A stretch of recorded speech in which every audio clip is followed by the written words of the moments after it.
Welcome everybody to episode 248 of the You Can't Comp This NBA Trading Card Podcast. We are your hosts, Adam, Amy, and Russell Gibson. Hey, everybody. Here to talk about all the goings on in the hobby. And I guess this week we're going to get stuck relatively quickly into it. We're covering the big news because we're not shying away from it. But then it's all pretty much, it's all stuff that we, like the rest of the show will be relatively straightforward, won't it? It's so funny. I feel like I talk to people, trying to explain to them that we do a basketball podcast, it's about cards. And I feel like the average response I get is like, how do you find enough stuff to talk about every week? But like, this is the classic week of the hobby, isn't it? Where something comes up and like the sheet's completely full. There's no way we're going to get through everything this week. So. No, there'll be carryover topics for sure. Yeah. And I think there's plenty of organic topics, like hobby-wise, to talk about. Beckett's had a data breach. Probstein's had a data breach. We're going to talk about autograph goats. We're going to talk about Fanatics pricing on their Topps Chrome product that's going to be coming out. We've got our own organic Memphis Grizzlies. We're going to talk about fantasy rises this season. So we're going to talk about who are the people that have surprised us this year, and we might even check in on a couple of their basketball cards. I finally finished my complete set of NBA 75. Kobe Logan and Chris Paul retired. Like Chris Paul retiring. There's a bunch of stuff out that far down the list. Well, we've got the rest of the season to announce that. It's fine. True, we can hold that. But at the same time, it'll be good to talk through that. And if we do get time to this, I really want to break this down, actually. It's because the Thunder have the Clippers unprotected pick. And so... Oof. I think that's going to be a fun one for us to like have a bit of a shoot over. Sam Presti's broken the NBA. Literally. Like, it'd be kind of cool if they took some picks off them to like even the... Alrighty, let's start with Beckett. Beckett Collectibles have not actually released an official statement on this, but it has been confirmed by literally multiple sites at this point. And this happened 2 days ago from the time of recording. 500,000 email addresses have been affected, and basically it's been compromised in terms of names, email addresses, addresses, and also passwords. So it's a pretty significant data breach. It's huge. Like they're claiming like you've got people's full names, addresses, phone numbers, shipping and living addresses. So the amount of data there is insane. Yeah, and whether this is true or not, it's also saying that it's like famous people have registered on the database. So maybe Drake's in there, maybe Jake Paul's in there. So now they've got the details of Post Malone. These young men. Post Malone, yeah, maybe. Yeah, it's, I don't know, it's one of those, like you understand when a data breach occurs, like the severity of the sensitive data that people can put together and utilize. Like it's terrifying to think about. Yeah. So basically from here, allegedly the data's been sold on the dark web. So I think the practical thing, if you are a member and you haven't heard about this somehow and you're hearing it first with us, I do apologize for this inconvenience for you, but just change your password and make sure it's a complicated password. That's the only real thing you could do at this point in time. There's not much else you can really do about it. Do we move on to the next data breach? Yeah, I mean, there's anything else you want to talk about with that? Yeah. With regards to Beckett, like, there's not a lot you can. Yeah, there's not a lot with regards to a data breach. We all know how serious it is. It's an interesting one though, because you think about it. If people in these databases, their addresses, there's plenty of thieves that could get a hold of this data, and then they targeted addresses. Like, look up cities that have high density of collectors, and you've actually got a shopping spree for criminals. It's terrifying. Yeah, for sure. Yeah. Anyway, I think I can say this, and I think I can say it in a way that's not endorsing or giving people financial advice. But I went to a barbecue today, and I was talking to a guy, and he was saying about how his credit card had been compromised recently, and like the things he'd been doing around that. And I've had that very unfortunate, like it happens, and it's happened to me. So when I went away on holidays, because I suspect that that's where my data got breached, was when I was away on holidays. Yeah. I signed up for this particular financial institution. I'm not going to say the name of it because that's not important. But what they offer you is they offer you a physical card, but also a digital card.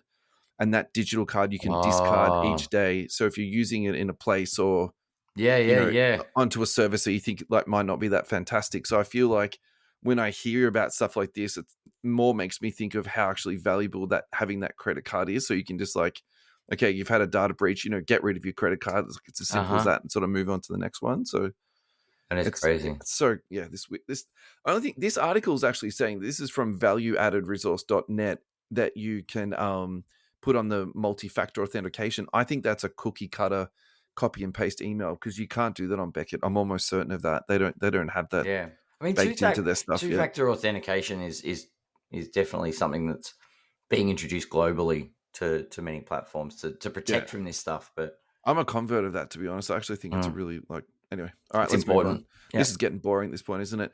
Let's talk about the good stuff. So Probstein, they've also been compromised. And it's really interesting the way this Probstein stuff's been reported, because what people have focused on is that they've compromised the website. They've obviously hacked the database and they've exported all the data out. And I was talking to my mate about this because I didn't properly understand it. But basically how they got through is through the API. And the API is built into the website so that legitimate sites can access that information. But what they didn't do was close the door on the part that would sort of give them access to the rest of the web page. So to explain that API stuff, that's how our friends at 130 Point Lane. Yeah. That's how they access all that data and things like that. Correct. For the sale completed listings and things. Yeah. And I think, and again, I don't really understand this, but again, my buddy who does explain it to me, he's basically saying like they had multiple doors that you could walk through. 3 of them should have been left unlocked with no keys. One of them should have been locked with a deadbolt, but they didn't be bothered to lock that one. So essentially, they've built this new website, but just not to put the security onto it. And this is this is the new Probstein driven Snipe web page. Yeah. So he's left the eBay platform, gone to build his own platform so he can compete with the likes of Fanatics and Goldens and Heritage, all that type of stuff. Excellent. He's left the keys. He's left the keys open. Yeah. Yeah, it was very well received at the start. He put very appealing and very low commissions onto the site, so that's what was attracting people to come across to it. All that data is now being put onto the dark web, and I think at this point, this is where we just put the huge asterisk onto it and say this is all just alleged at this point. Yeah. But they were saying that allegedly there's an account on there that's put on 11,277 bids.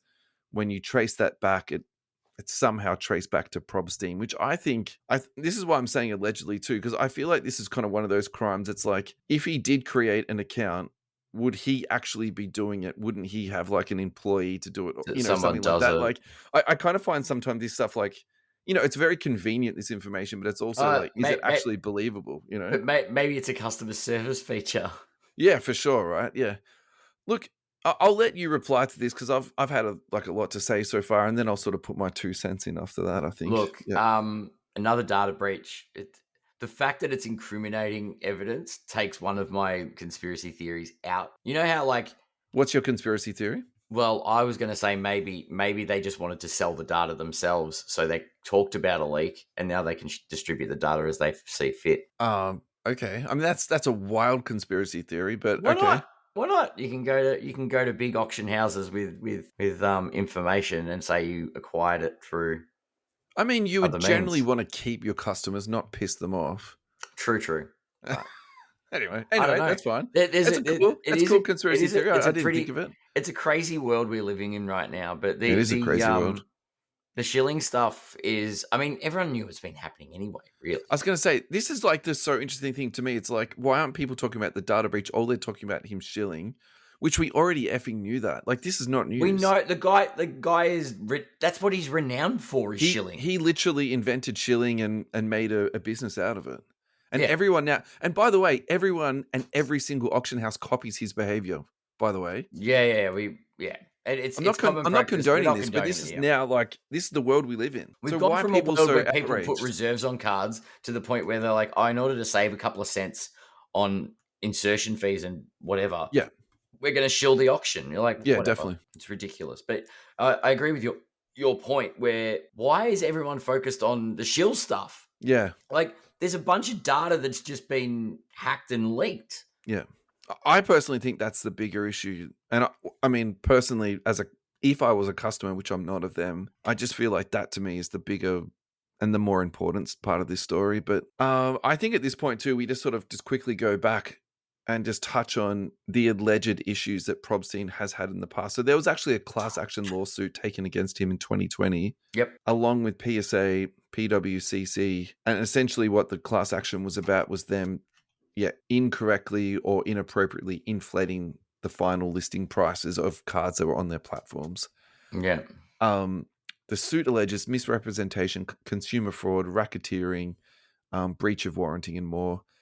And I actually spent a fair bit of time trying to find the outcome of this, but I couldn't find anything like that was, factual about it, which makes me think that they allegedly settled out of court on this one. So as much as, we sort of say that, and maybe this is why it's actually so important. So just like taking this full circle now. So maybe we actually do have evidence that he does have practices of shilling, because technically he's not ever been prosecuted. He's never been brought in front of a court of law. There's no evidence that he's ever settled with anyone. So maybe this is the smoking gun that people are, trying to get their hands on, for that. Yeah, this might be the actual the grounds to move forward. Yeah, that makes sense. Before I put on my tinfoil hat, did you want to say anything else about this? No, I'm looking for. I'm sure there'll be conspiracies out there. I know that I don't know. I think in this day and age, I think it's really important that we're protecting our data and knowledge 100%. Is power. So this kind of data getting out there, there's so much you can take from this. So if you've got open access to people's bidding histories, trading, their users, like you can actually target marketing to these people. You know what kind of cards they collect. There's a lot of stuff. I actually agree with that. I think that data is very valuable.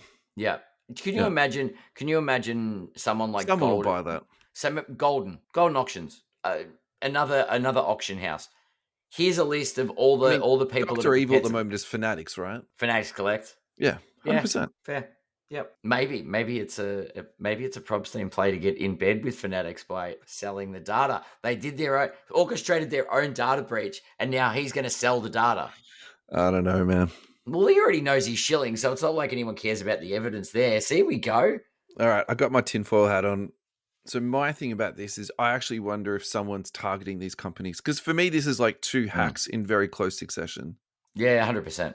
So for me, I'm like, who would most benefit from these two hacks happening in the same week? For me, it's obvious it's the remaining auction houses that are still around. I think eBay is too big to even care about all this stuff. So that for me limits it down to Heritage, Goldens, and Fanatics. And again, I'm going to call them the Dr. Evil of the hobby at the moment. So I'm going to allegedly, or I'm going to suggest that Fanatics is behind these two hacks. Wow. I don't even feel bad about saying it, to be honest. We're going to get cancelled. We're going to have to do a show on Panini cards only at this rate. Can we get cancelled? I don't know, but that's an interesting theory. It's just my tinfoil hat theory. It's not whatnot. No, they're a different platform, man. They're not really an auction house. Can you imagine them marketing to these people explicitly to try and get them into their platform? As I said, this data is way too valuable. It can be repurposed and used for targeted marketing, a bunch of other stuff. Yeah. All right. Really quickly, this is from Oyvind Holland on NBA Card Market Australia. Who is your autograph GOAT? He's put up Kelly Tripitaka, who has an absolutely fantastic... I'm pretty sure you know which one I'm going to say straight away. For me, it's Admiral Schofield. Kareem is also one of my favorites. And Ash Peters put one on up here of Ronaldo Blackman. I would say that's my top three. Where are you at, man? What have you got? Me, I do like me a Kareem. Yeah. And I do like Magic Johnson. Yeah, Magic's is pretty good. Yeah. There's a couple more here in the... Yeah. Sorry, after you, mate.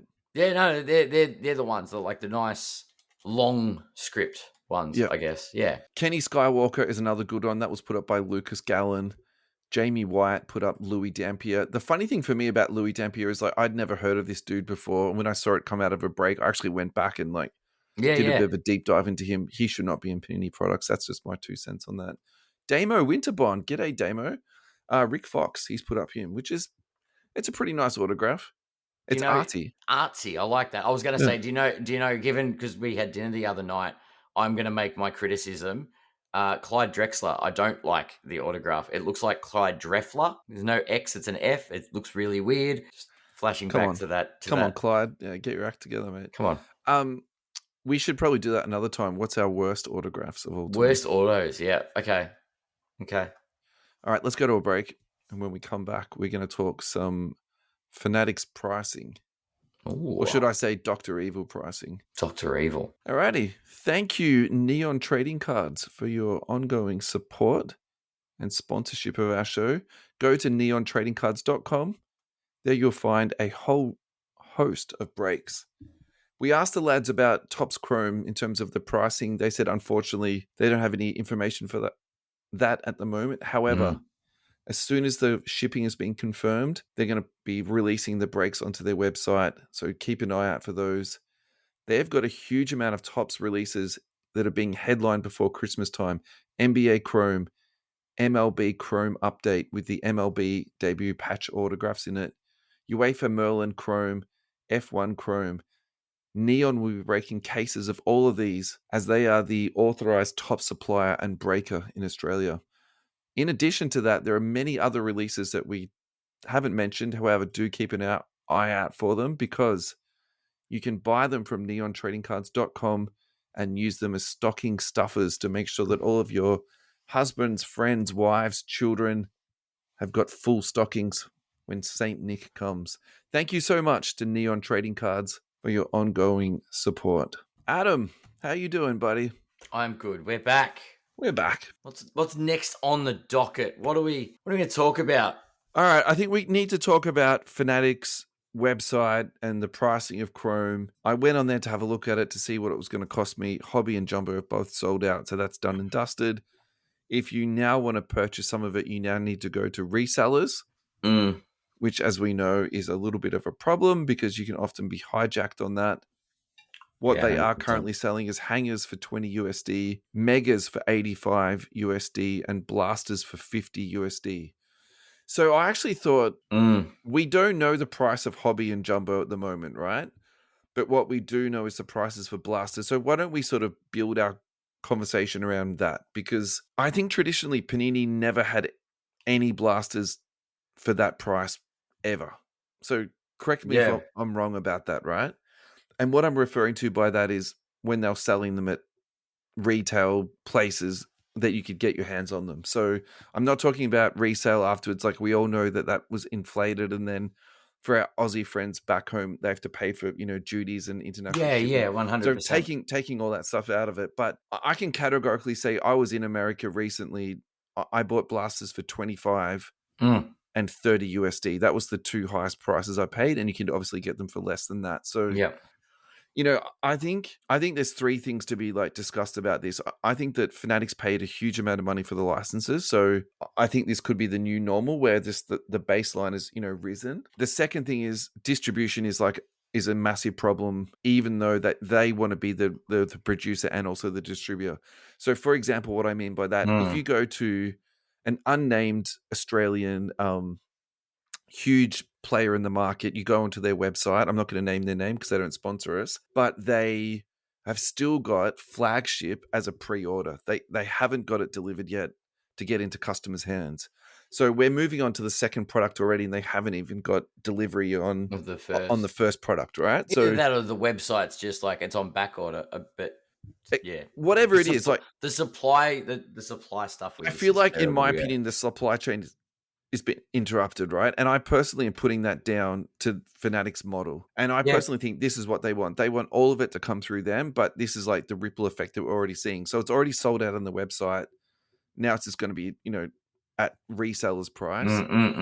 I also think too, that price is high. And I personally think they're doing that on purpose because they know if they put it lower, then the middleman and everyone will make their correct. So they want to make money out of it. They also want to be the middleman on it too. So I personally think that's done deliberately so that the next person in the chain isn't going to make as much money. So I'm a little bit interested to see what happens in that space because how do people price this on the flip market? Do they do it on 50%, on 20%? They mark it up though, but that's do you know what I mean, Ad? Is it just going to make everything more expensive down the line? That's where I'm sort of that's exactly right?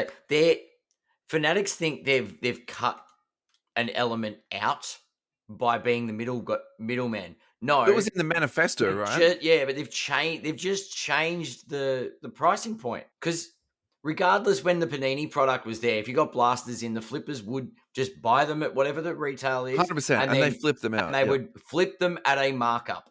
Yeah. So all that's going to happen is the flippers are going to pay the inflated price from Fanatics and put their markup on. Like, it just sets the bar higher. There's no rescaling of like the money distribution. The money distribution remains the same equation. The consumers are the ones that just pay more. Yeah, definitely.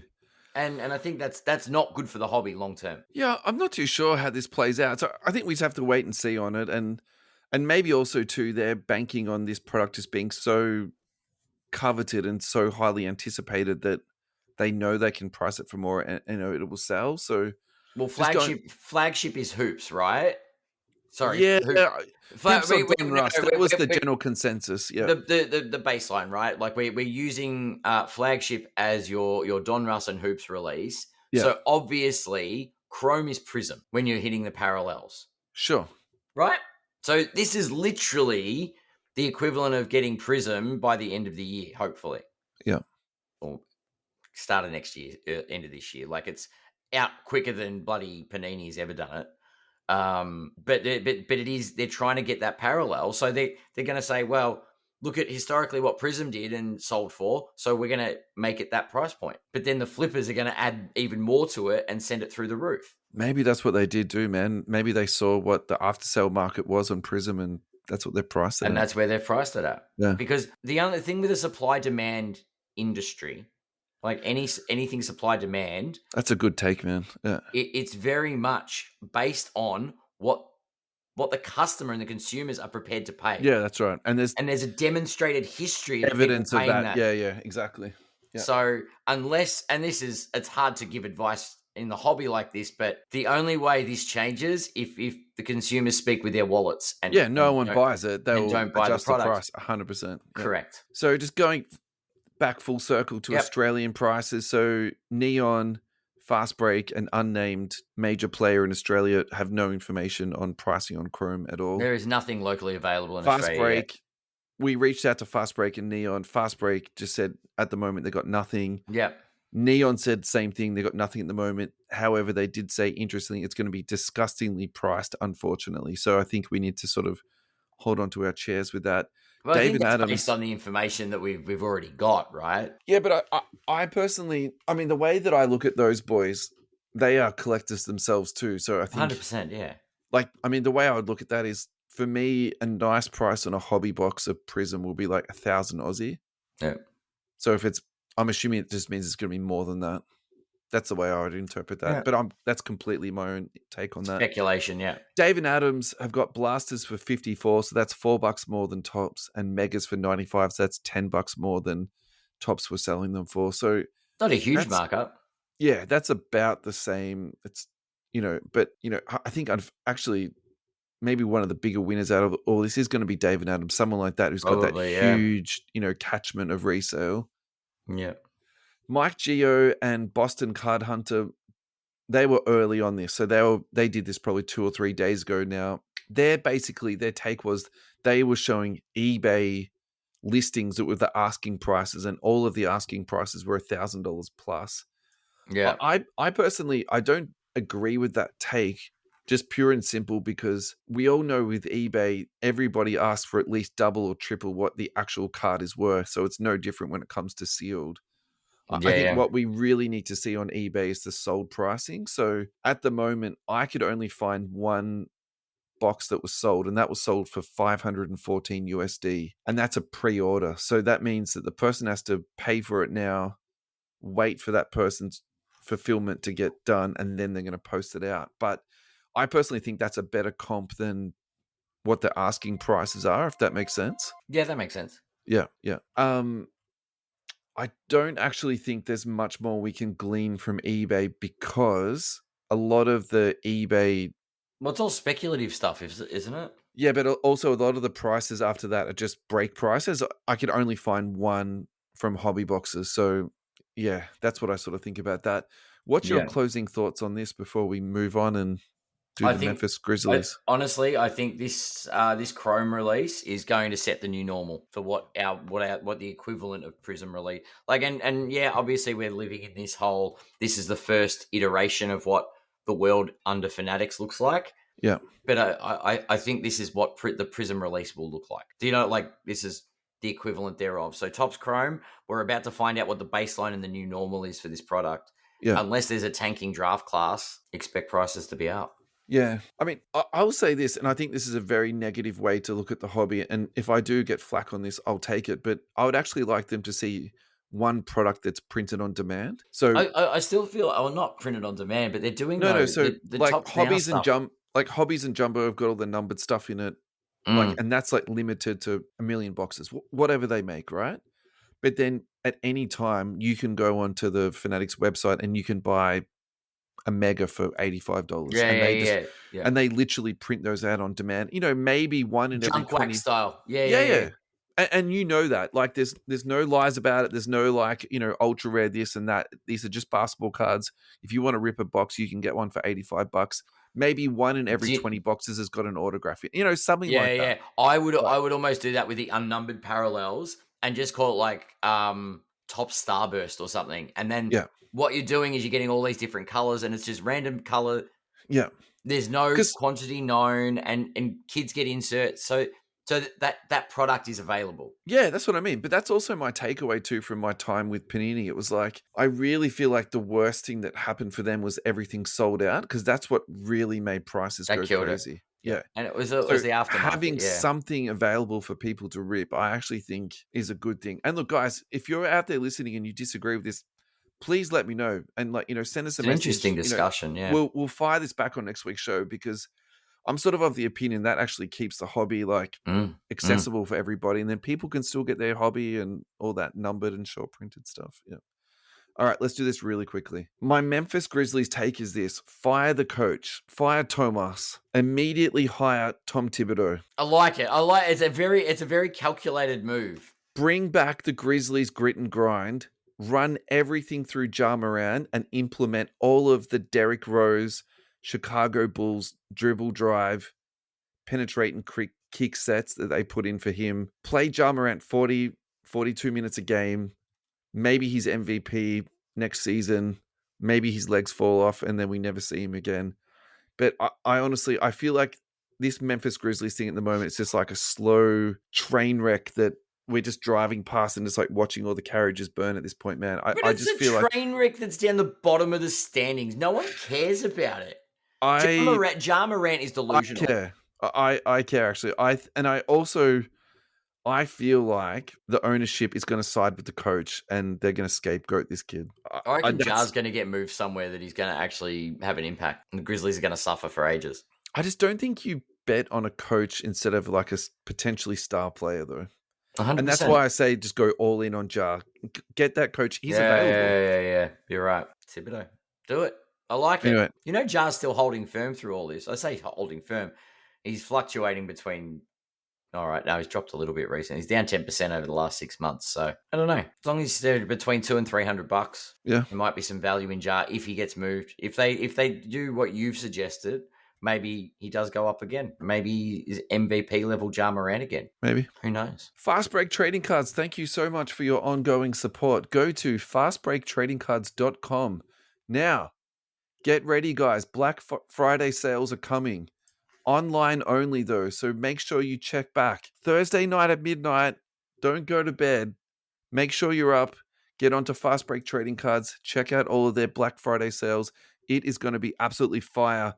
These guys know how to run a sale. Alvaro and John, this is one thing they can do many things good, but this is something else that's in their little pocketbook. They can run a sale.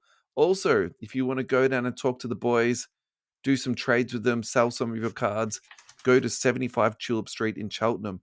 Thursday and Friday, 12 till 6. Saturday, 9 till 5. Sunday, 10 till 4. Get down to fastbreaktradingcards.com. Adam, we are back. We certainly are. We're going to talk some fantasy basketball. Actually, before we go on to the actual topic, I'm going to just have a bit of casual chit-chat with you. Who is your best fantasy player so far in your team this year? My first pick was Carl Anthony Towns. Okay. And my second pick, so I picked 10th in the draft in mine at a 12 player league, like 12 participants. So I think it was 14th or 15th pick. So I took Josh Giddey with my second pick. Not terrible. And I think Giddey's been really good, as has Cat to start the season. Currently, Giddey is 10th in my league overall. So very nice. You've done very well for that. You'll like this. Technically, the best fantasy player in my team at the moment is Austin Reeves. Nice. So I was not expecting that. I've also got Donovan Mitchell and I've got Scotty Barnes. So I'm not doing too badly this year. They're doing pretty good. In saying that, my league is insanely competitive at the moment. So I'm getting my ass kicked most weeks, frankly. So anyway, what I did want to talk to you about this week was keeping fantasy in mind in overall, so not just in your team, in the league. Who are your biggest surprises from this year? I mean, my biggest one would have been Tyrese Maxey. Okay. That like he was on my radar. It was him or Giddey. Yeah. And I thought I had a good pick in Giddey, and I do. I've got faith in Josh Giddey. Yeah. But I think maybe I should have picked someone different. Maxey was mine too. So I think what I was planning to do with you, mate, we'll pick out a couple of guys and we'll go through their prices on Card Ladder and just sort of see where they're at, because I feel like also for me, like video games, fantasy, that also influences like the way I collect cards. So 100%. I sort of love to like tie all this in. So looking at Maxey the last 3 months, he's up 81%. So he started at sub 200. Yeah. The peak this season, he was up to 425. Oh, wow. So I think my thing about Maxey, where I had some reservations, it was like I didn't really see where he fit into the pecking order of Philadelphia. Yeah. I always felt that he was behind Embiid, and, rightly so. Like, Embiid's been the MVP, and so I was like, how much money do you really want to spend on a second stringer? And, his pricing has been up to the 200s before. It's not the first time it's done this, but like I was sort of joking with you about this a couple of weeks ago. When are they going to get rid of Embiid and Paul George and just build around Maxey and Edgecombe? I think that's a smart move, though. He's an absolute beast at the moment, and he's killing it. At 335, I mean, I'd rather have bought that at 200, but actually I think this is a good buy, and moving forward into the future, I quite like this. Pop on this 596. Are you buy, hold, or selling that much? It's a tough one. I think I think he's still a buy. Okay. I think Maxey is one of those. It could be one of those 500 plus players. Yeah. I mean, it's obviously dependent on how well Philly go, because if things blow up, but he's the guy there. Yeah. No one's overshadowing him, so maybe he is. Maybe I think there's still room to grow with Maxey. Obviously, he's not a bargain basement. No. Price now because of the spike, but all right. The next one's Josh Giddey. You've already highlighted that. If you go to the last 2 years of Josh Giddey and then put your mouse to November 24, you can literally take your mouse up and then down, up and then down, up and then all the way down, all the way up, all the way back down again, now all the way back up. I've got to tell you, that is how the emotions for me and Josh Giddey have been, because when all that alleged interactions that he had with a girl under the age of 18, surfaced, his card pricing absolutely plummeted. And that's how I felt. I was like, get 100%. Out from this guy. You don't want nothing to do with it. And then it went down to a point where I was like, oh, it's too good to pass up. And then I was like, okay, I'm back on the Josh Giddey thing. Then the charges went away. So then I was feeling good about it. But then I was, the prices went too high and then I was off it. And so honestly, like when I look at this graph, like that's literally my feelings to an absolute T there. But the way he's been playing this year, I think the fit in Chicago is actually really good. I don't 100%, I don't think Billy Donovan is the world's best coach, but he's also not the worst coach either. Do you know what I mean? And I think he's been given a lot of time in Chicago. And the really funny thing for me about the NBA is actually continuity does matter. And 100%. Maybe what we're seeing this year with Chicago is like, it's a pretty young team. They've got a lot of continuity, and Giddey has gotten better. I think that's the easiest way to, really summarize this. Yeah, Giddey's playing very well. He's matured a lot. And the scoring, I've been impressed with his scoring. I agree. I think that was the one element of his game that I had concerns about. That's essentially why he was traded, though, too. Yeah, because he didn't have that dog in him. That he couldn't catch and shoot the ball. Like correct. Like he didn't have the desire to be the go-to scorer. Yeah. or put the team on his back and score the ball. Facilitating was his go-to. So the fact that he can take on that responsibility now is huge. We just have to skip back to Maxi for a second because I forgot to mention this before. Maxi is also getting a Tops Now card after his 54-point game. Very nice. Again, we did the tops thing last week for our top 10. I'm all about this. I think these are amazing. I'm going to look in on the pricing on these. If these are reasonably priced, I'm actually going to pick one up because I think Maxi's cool. I think these Tops Now stuff is really cool. Closing the loops on that top 10 list that I did last week, I had some listener feedback on this. Oh, nice. Joe Dennison said that I should have just done a top 1. He said that this is too much to do a top 10. And Oyvind Holland had the best take on this and frankly, I dropped the ball on this, and I really wish I had him on the show for us to get this. He said I missed the autographs, the LeBron, all the guys who are coming back into it, and he's 100% right. Yeah. So, I completely missed that. I was wrong. Oyvind, you're a smart guy, and thank you for your fantastic feedback. Does that mean we don't have to worry about that last category? That last insert set that according to Joe, we would have just done one Tops Now, and that's it. Finish the show. The 8-bit ones were great. Anyway. Segueing back to our fantasy conversation, honorable mention to Jalen Duran, Şengün, Jalen Johnson, and Denny Adjava. Do you want to pick one more before we move on? Fantasy-wise this year, I've also... Oh, no, that's... Oh, Julius Randle has been solid. Did you say Julius? We can talk about Randle if you want, but... I like Julius Randle. You know I PC Randle. No, you do. So. I know you do. Yeah. Okay, fine. Let's talk Julius Randle. All right. Julius Randle PSA 10 base is selling for $20. Savage.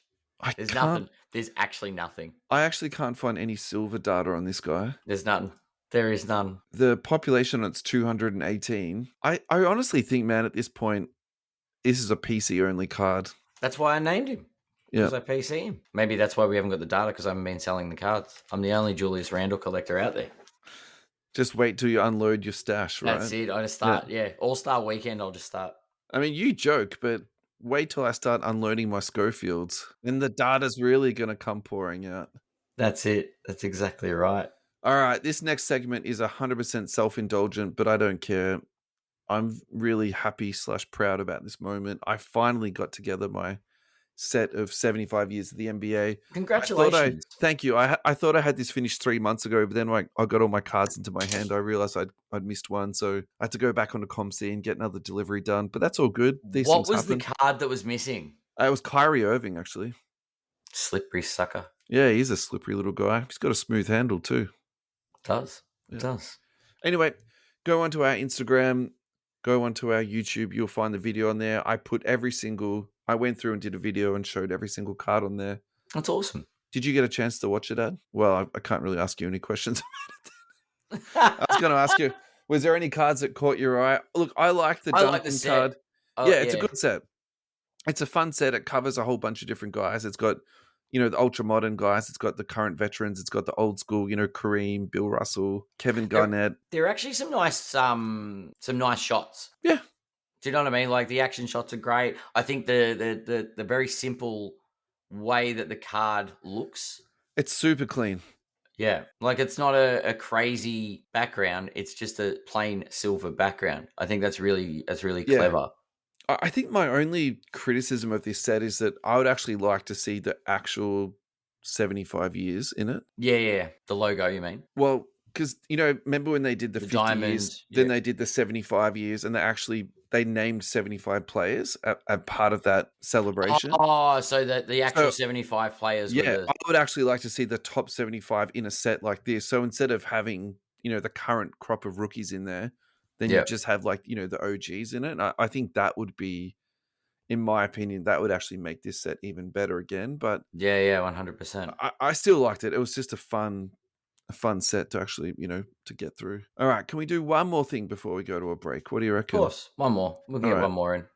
Kobe Logoman is next on the run sheet, my friend. I'm going to let you break this down because I feel like this is your boy. This is my boy.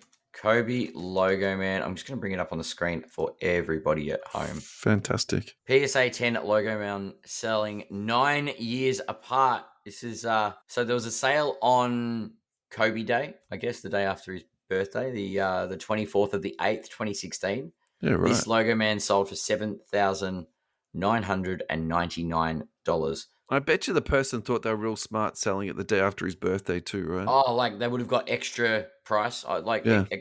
They reckon they made like an extra $1,000 because they sold it on that day. Yeah. It's like, I would have at least 10%. I got $8,000 instead of $7,000. I'm so good. That's right.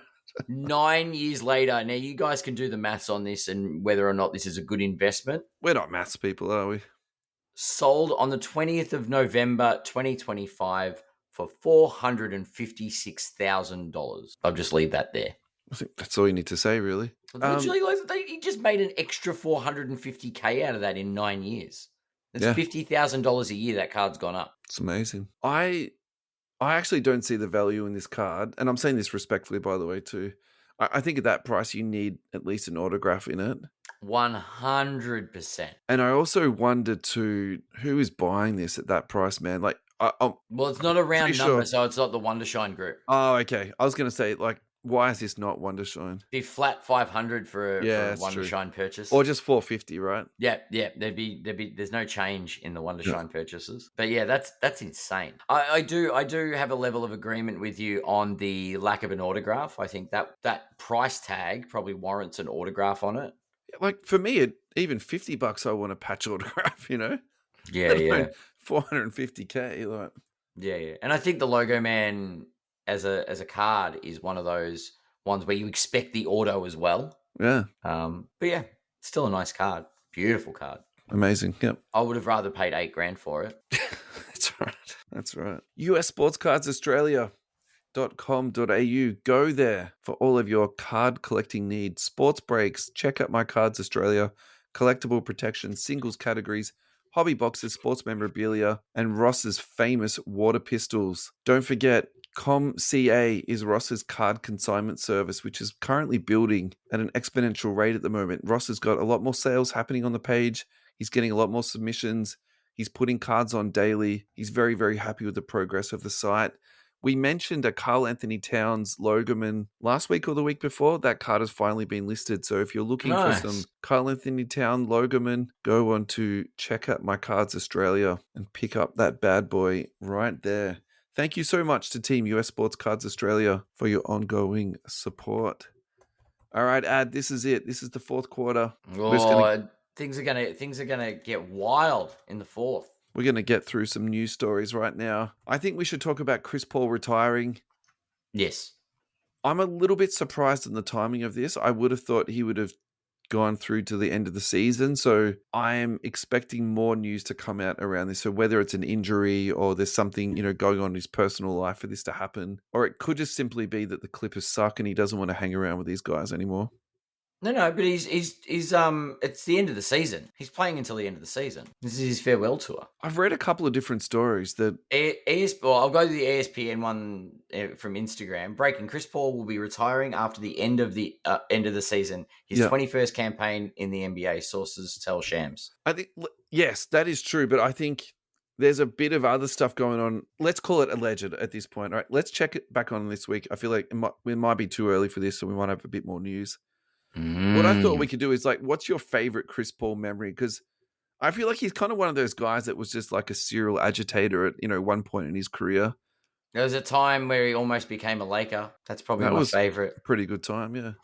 And then did that work out better for the Lakers that he didn't go there, or do you think it would have been 100%? I think yeah. Because what was the closing doors moment with that? They got Paul Gasol. Yeah.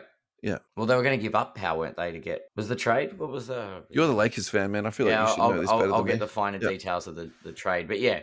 I think my favorite memory of him was it's the Clippers version of him, but when he played with Blake Griffin and they had that sort of alley-oop hookup shows happening. Then they had DeAndre Jordan, then he made DeAndre Jordan good. And I think that's probably the other thing about Chris Paul too, that he's made a lot of people money. Like David West was the go-to guy on that Hornets team when he was there. And respectfully to David West, he didn't look quite as good when he didn't have Chris Paul throwing him the ball. So while you're looking up that trade, I'll keep going on with the next segment and just interrupt me and we'll segue back to it, man. I've got the You found it? It was Pau Gasol. Yeah. Was the key piece. Arena's claiming the NBA. I mean, in that case, I would personally rather have Paul and Kobe than 100%. Kobe and Chris Paul. Like, I feel like that big guy with Kobe is like far more valuable. Yeah. I just think that was like it was an interesting move. But the other thing about Chris Paul, I guess for me, is like Lob City, great memory. What I've noticed is he made teams better wherever he went, however bad they were. They always improved. 100%. Chris Paul. Yeah. The Thunder. Yeah. Right. He spent time in the Thunder. They became better. He taught these young guys how to play ball. Yeah. Yeah. His time in Phoenix. Yeah. They got to the big dance. Yeah. In Phoenix. Like he's really he's a floor general. He is the definition of a point definition of a point guard, being that leader in the locker room as well as on the court. So I really think he's led by example, and he's made those around him better. Which is why I think, and I don't know who in the organization wanted it, but I know there's a big, strong push from the San Antonio Spurs to get him last year. And that's why he spent that time in San Antonio. Because if you're going to teach Victor Wembanyama how best to get into the pick and roll, this is the man you want teaching it. Simple as that. Yeah. So I think he's, he might have a future in coaching. Who knows? Yeah, that's a funny one. I feel like he's the type of guy where he's got all the knowledge, but is he got the personality type to communicate with people and teach? I don't know. There's kind of a few funny guys like that. Like, I mean, Jordan's probably not the best example, is it? But maybe someone like Paul Pierce. Like, I actually think the amount of knowledge that guy's got, he'd be a fantastic coach, but I couldn't imagine he would ever do that. I'll be actually surprised if Chris Paul coaches. It'll be interesting to see. It might be a couple of years out, and then he might jump in. I would not be surprised if he goes back to the Spurs to coach. Okay. I don't know. The Spurs always bring people in and do stuff like that. I thought that's what they were doing when he was there. And when he left, it sort of changed my mind a little bit on that, actually. I reckon when he left, it was because of the coaching change, and there was a few things, because I think he wanted to be under Popovich. But anyway. Yeah. 2009 tops, Steph Curry Gold, PSA 8. Population on this is 119.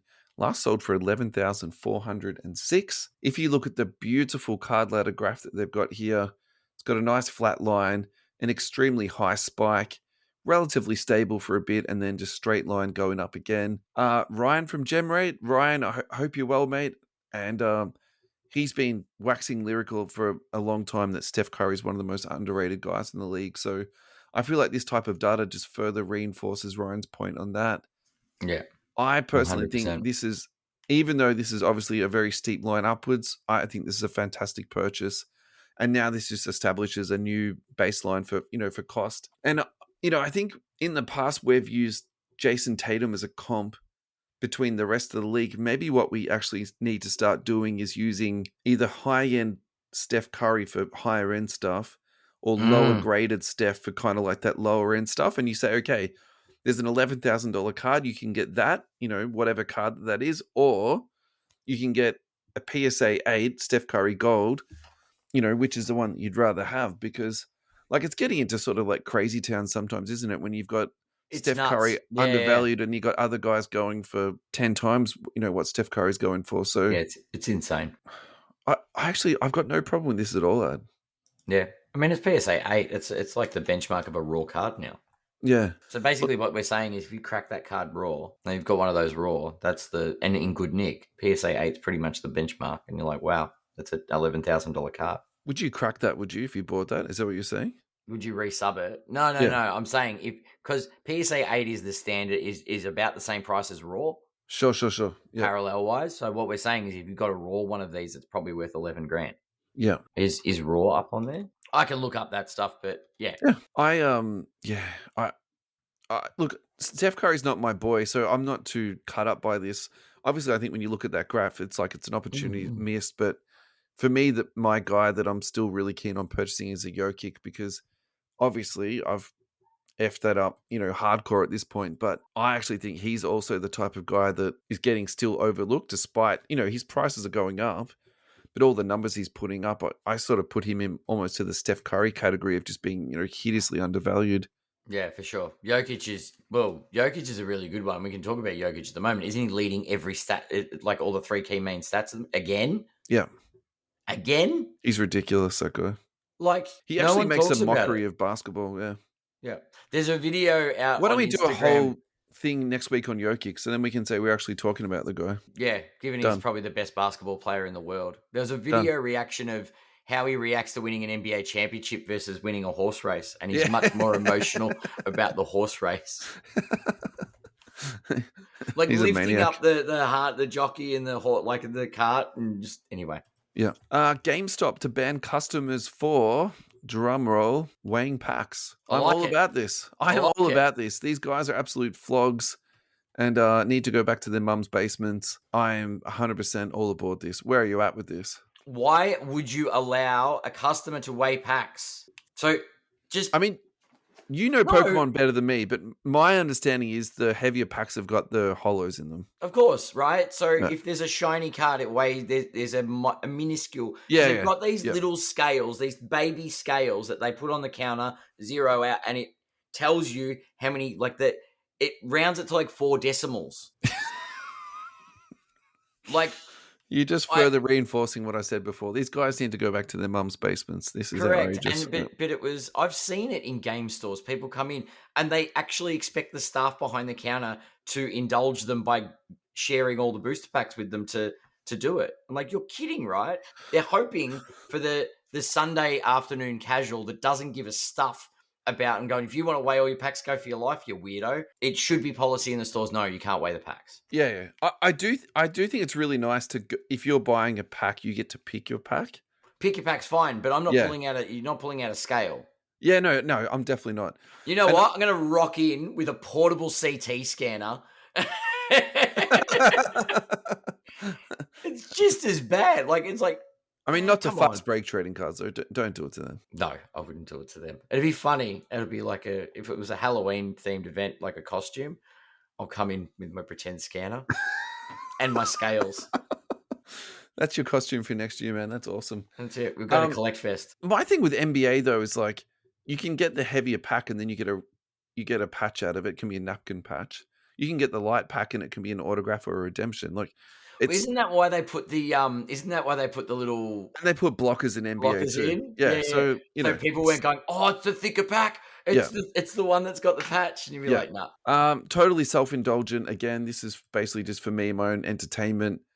This is from Lock It or Leave It on Instagram. Really don't know who this guy is, but yeah, check him out on Instagram. He's doing some cool content. What he's basically highlighting is there's a pick swap that's going to happen this year between the Clippers and the Thunder. The Clippers are at the moment, at the time I did research, 4-11, and allegedly this year's draft is absolutely loaded. So there's a potential that the Thunder could get another top 5 pick in a draft that essentially that will be like having the number 1 pick last year. So imagine adding Cooper Flag to this year's Thunder. That's another way of putting this forward. It's so terrifying, right? Yeah. At what point does the league step in and just kind of say, like, you guys have... you've maxed out your picks. You've run the tables on everyone, and we kind of need to be the casino here and, hold you back a little bit. Hold you back, yeah. Yeah. LeBron James to close. A LeBron James to close. Oh, how the times have changed. 2024 Prism Black LeBron James Color Blast. This is horizontal for you aficionados out there. Sold on Alt for $15,611. If you were the owner of this card ad, would you be disappointed or happy with this sale? It's an interesting one. I think I'd be happy. Like, for me, this is the chalk toss combined with a Color Blast. Agreed, but I also think... And it's PSA 10.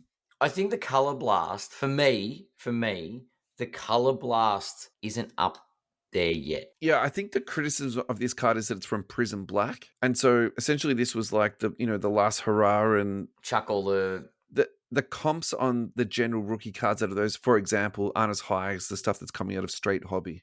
Yeah, which is interesting. So I think that sort of rolls over here in terms of that too. But I really do think that, timing is like everything when you come to these bigger cards. And, this is where you really need someone to give you some advice and be like, look, your better play here is to hold this for 5 years or 10 years. And yeah. Once there's some scarcity about it. Yeah. Look, we might get the Kobe scenario from earlier where sold for 15,000, and then in 2035 it's sold for 400,000. Who knows? I don't think this card has quite the same potential, but I do think this card is not going down. I think this card's going up. I think there'll be a level 15. of the card increasing in value. I don't think it'll be almost $500,000 yet. Yeah. All right. I think on that point, we thank everybody for tuning in. We really hope you've enjoyed this week's show. Thank you, Adam, again for your commentary and contributions this week. Thank you to our friends at Central Coast Radio. Your support the last few weeks has been absolutely amazing. We are just blown away by how many people are tuning in each week at this point in time. So guys on Central Coast Radio, thank you so much. Huge shout out to our friends in Canada. I think we need to also shout out to our friends in Philippines on the podcast. We've got a lot of people tuning in Philippines at the moment. That's it. We've got a lot more people tuning in America and again into Canada, just, the straight podcast. So guys, thank you so much for your support. We're honored. We're flattered. Really appreciate it. Yeah. We'll catch everybody. Sorry, Ed. And the YouTubers. Don't forget the YouTubers. YouTube has been popping lately, actually. It has. So, yeah, a few new subscribers. It's really good to see everybody. Say thank you in the comments if you see us on YouTube. Give us a review if you listen to us on one of the podcasting platforms. That's it. And check us out. Let us know. Let us know if you if there's anything particular content you want to. And if you'd like to support the show, you can click. There's a link, isn't there, in the show where you can support the show? We're really bad at this, Russell. Yeah, we're shocking at this. This is getting worse, not getting better. Yeah, so if you go to the podcast description, there's like a buy me a coffee link where you can go on and you can do it with that. There's a PayPal link. It's all officially done through Buzzsprout, so you're not going to get ripped off or anything like that. If you want to chuck us a couple of bucks to say thanks, that's the other way you can do that too. Yeah. And unlike Beckett and Snipe, all of your data is protected. Your data will be protected. Yeah. That's right. Awesome. Well, thanks everybody. Thanks, Russell, and we'll see you all next week.